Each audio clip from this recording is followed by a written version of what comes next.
welcome back. On today's video, what we're going to be doing is we are going to be making some tie-dye eggs, not in the traditional sense, not with your legs. We're going to be using paper towels and markers, and the paper towel is going to be the paper, so to speak, for this project. And you'll be able to hang them up on a windowsill once they're dry for a stained glass effect. So stay tuned. All right, guys, for this project, what you're going to need is a pair of scissors, a piece of paper to make into a tracer, a small piece of paper towel. It doesn't have to be huge. Some non-permanent markers. This is really important. Make sure they are non-permanent markers. You need a glass of water with either brushes or a Q-tip. And last but not least, please make sure that you have something to work on that you do not care about that can be disposable when we are done. That can be probably most likely a piece of cardboard. So I'm working on a piece of board that I do not care about because the markers can stain whatever is underneath. So please make sure that you are working on a surface area that you do not care about. So I think a piece of cardboard would be the best option. So you can take a box apart or something like that would work perfectly fine. All right, let's get started. All right, what we're going to be doing is we are going to be taking markers and we're going to be applying them onto our paper towel. Please make sure that you are using your colors in rainbow order, so you do not make brown. So make sure you are mixing the colors that are friends on the color wheel. So I have already put my colors in order, so I know red, orange, yellow, green, blue, and violet. All right, I'm going to start with red. You can, whoops, there we go. You don't have to start in the middle. I'm going to actually start on the right hand side, and what I'm going to do is I am just lightly putting some red on here. I'm using the side of the marker, not the tip. So the side, and you don't need to press down super hard. You just need to lightly brush it on there. So I'm done with my red. My next is going to be my orange. You are not supposed to color this whole thing, and that's not the goal, because what's going to eventually happen is these are all going to bleed together. So I'm just going in order,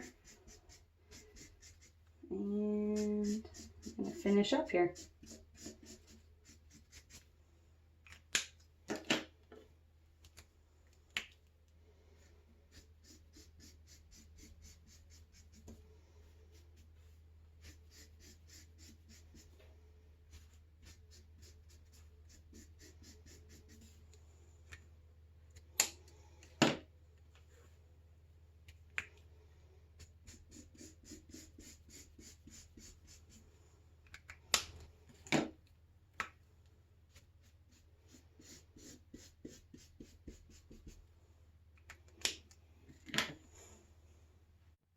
All right, so here's my box that I'm going to be working on to make sure that I do not get this anywhere where I don't want it. So if you haven't grabbed a box, please make sure you do so before you get started on the next part.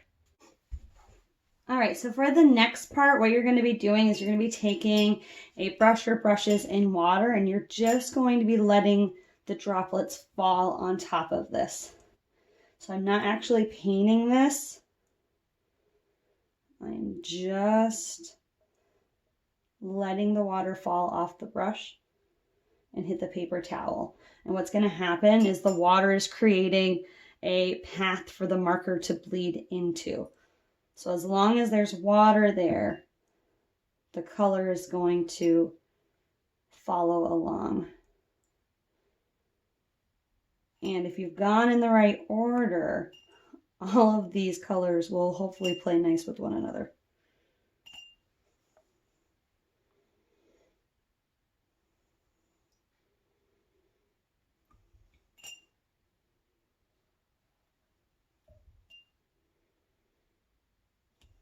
If you don't have a brush, you can do this with a Q-tip. Or an eyedropper, actually. That would work too.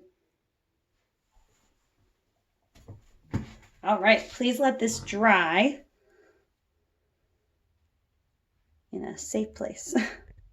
Okay, while this is drying, I am going to make my egg tracer. I'm going to fold a piece of paper in half. And I'm going to take my pencil and I'm going to draw what I would interpret as being half of an egg. So an egg typically is big at the bottom and it comes to a rounded point at the top. So starting at the top or bottom, I'm going to curve down, getting a little wider, something like that. And then I'm going to cut this out. If you'd like to just free draw an egg on top of this when you're done, you are more than welcome to. All right. Not too bad. I would like mine to be not as pointy at the bottom. So what I'm going to do is I'm going to fold it back up and I'm just going to trim that and flatten it out a little bit. Perfect. All right, here's one of the pieces I was testing out earlier. So what you're going to want to do is you're going to want to take your tracer and put it on here and put it on whatever colors you want to show. I tend to like the cool colors, so I'm going to bring it down a little bit. And take a pencil, pen, whatever you need to trace. You can have someone hold this if you need it.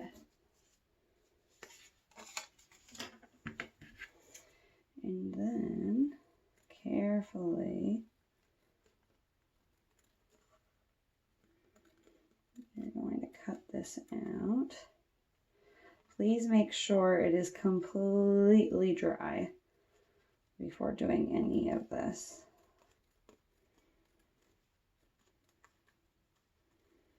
I'm just following the curve here.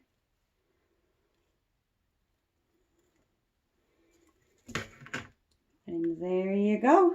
There's your tie-dye Easter egg. Hey guys, another last minute tip for you with this project.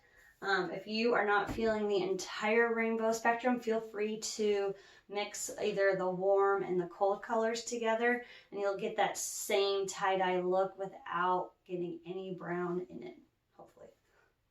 All right, that does it for me. I hope you guys have a wonderful day and I will see you next Wednesday. Bye.